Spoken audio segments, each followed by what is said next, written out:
uMalema wake waconfirma ukuthi uZuma uyena owamqala phansi wamfundisa ipolitiki kwaze kwafinyelela esigabeni akuso namhlanje.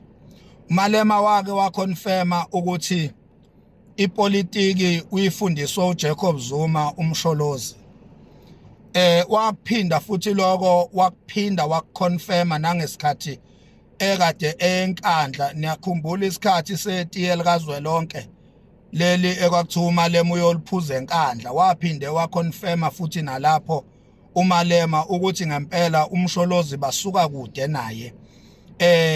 Umsholozi uyena obeyilecture kaMalema kwezepolitiki kuze kube ilesi sikhathi la khona uMalema ehambile waye esikoleni wayoyifundela ipolitiki, kodwa nje practically nama basics nesiqalo kanye nobuhlakani bakwa politics ongeke uzubufunde esikoleni konke wakufundiswa umsholozi. Kwakuconfirm uMalema. uMalema uyena owaqala icampaign eyayithi Zuma must fall, eyisusela ePhalamende la babehlangana khona noZuma.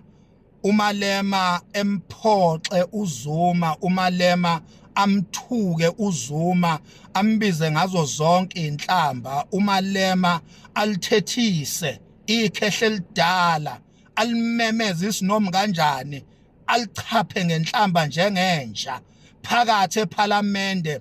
uZuma ekwi-most respectable position, ewupresident wezwe. uMalema amthuke umsholozi, amemeze kanye nezinye izingane ezincane ezingaphansi ngisho kwezingane kaMsholozi. uMalema aphushe lezo ngane ukuthi makumenyezwe indoda endala nange age nakwezepolitiki nasemqondweni.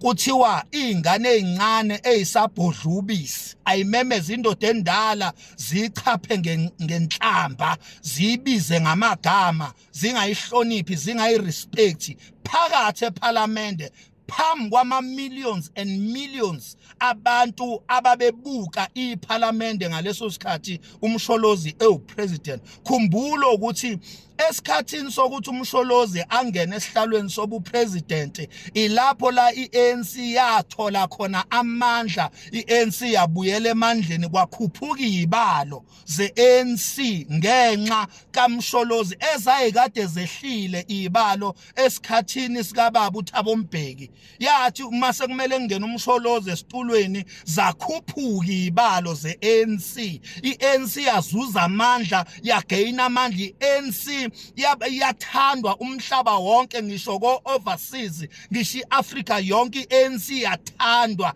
Kwaba iyona eyisibuko kwezepolitiki emhlabeni ngaleso sikhathi sikaMsholozi. umsholozi wayibuyisela kuleya nto kaMandela iANC.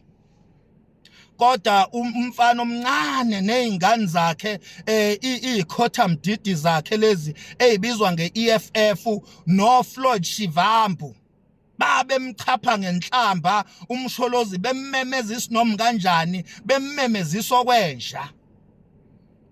Wathi ejika lapho uMalema wahamba waya eStellenbosch wayosayina idili nezitha zomuntu omnyama, wasayina idili against umsholozi, wazibophezela ukuthi uzoyiqala futhi ayifeze icampaign yeZuma must fall. Nangempela wathi mayebuya eStellenbosch uMalema eseyisayinile idili, wabuya lapho uMalema washintsha izikipa ze-EFF ngemumva, zabhalwa icampaign eyayithi Zuma must fall. La khona kwabonakala abelungu abebemphelezela uMalema, bemxhasa, bemsiza kule campaign yeZuma must fall. Kwabonakala abelungu for the first time begcwala italadi, bestrika, bethi Zuma must fall. Umhlaba wonke uMalema waphumelela ukufezekisa itulo lakhe kanye namabosses akhe leZuma must fall. Nangempela wafoswa uZuma ukuthi ehle esikhundleni, waphuma uZuma esikhundleni sobupresident.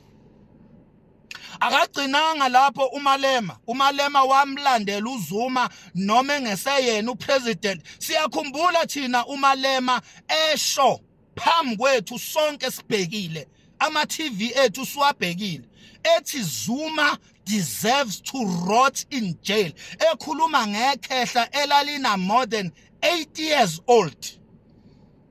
Wathi umalema, that old man, that most respectable man in Africa ngaleso sikhathi, wathi umalema, that man must rot in jail.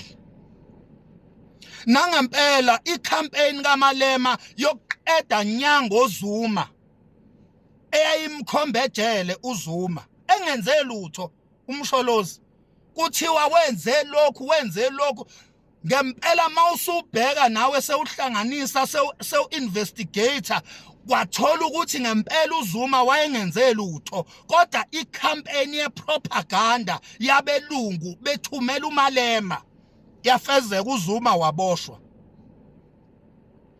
Kwathi uZuma ulanda amaGupta, kushiwa amaGupta alandwa uMandela, kwathi walandwa uZuma. AmaGupta ayekade sebenza noThabo Mbeki, kwathiwa hayi alandwa uMsholozi. Nangempela ngo-2021 ngoJulayi waboshwa uMsholozi. Lafezeka icebo likamalema kanye namabossi zakhe aseStellenbosch, waboshwa uMsholozi. Ubufakazi baloko ungawabheka amavidiyo asakhona. Azikho ikipe ezibovu ezake zaphuma zagcwala izitrati zathi free Zuma, free Zuma, free Zuma, zathi uZuma akaphume ejele. Azikho. Impi yokuphuma kaMsholozi ejele sayilwa sodwa sumphakathi wase-South Africa ngaphandle kwe-EFF. Wabonakala lapho ngoba ebona sekonakele selichithekile igule elinamasi. Wabonakala esezama ukwenza damage control be-pretendence, esethi ku-wrong njena ukuthi uMsholozi at his age ayejele, esho lo masimba lawo epretender enze ngathi uzwelana noMsholozi, kanti uyena obeyithuluzi elisetshenzisiwe ukuthi uMsholozi azayongena ejele, ngoba umalema wasayina idili yokuqeda nya ngento ethi Msholozi baba uJacob Zuma. Sekuthiwa manje asidabuke, kuthiwa manje hayi kuliwa nabantu abamnyama. This is not about EFF, this is not about umalema, njobe lahlwa amacala nje. Sekuthiwa manje siyamenywa ukuthi umuntu omnyama hlangana. Kuphi lokho kumenywa ngesikhathi uZuma eboshwa? Engenze lutho, engathethe icala. Buku umalema uthethe icala, wawasebenzisa, wawa-exercise wonke ama-rights akhe. Kuphi lokho esikhathini kuboshwa uMsholozi? uMsholozi akazange athethiswe icala, uMsholozi akazange avele phambi kwematshi, uMsholozi akazange afundelwe ama-rights akhe, uMsholozi akaze awa-exercise ama-rights akhe, akanikwanga ithuba, kodwa wangena phakathi ejele la umalema wayesho khona wathi he must rot in jail. Nangempela uZuma wangena ejele. South Africa loyo thina labo esaphuma sathi aliphuma ikhehla ejele. Thina siyamkhumbula umalema siyamkhumbula thina umalema ethi uMsholozi is his enemy number 1. Siyawakhumbula thina lawo mazwi. Uwasho nje recently wathi isitha sakhe number 1 uMsholozi. Kusho umalema ehamba lona leli cala elimlahlile, ehamba lona leli cala manje ehamba leli cala elimlahlile. Wathi isitha sakhe sokuqala uMsholozi kanye neMK. Sekumele manje thina sishaye ngathi umalema akaza kusho lokho. Sekumele manje kuthiwe sabantu abamnyama, hayi kuliwa nomuntu omnyama. Lo muntu ubiza abantu abamnyama ngo-enemy number 1 wakhe mos. We as black South African, umalema wadeclare thina njengama-enemy number 1 akhe. Wapraise ama-illegal foreigners ukuthi mawaflade into South Africa. Yo! Yena ngasidakelwa nina. Hayi ngadakelwana, umalema kahambe nkosi yami ayoboshwa.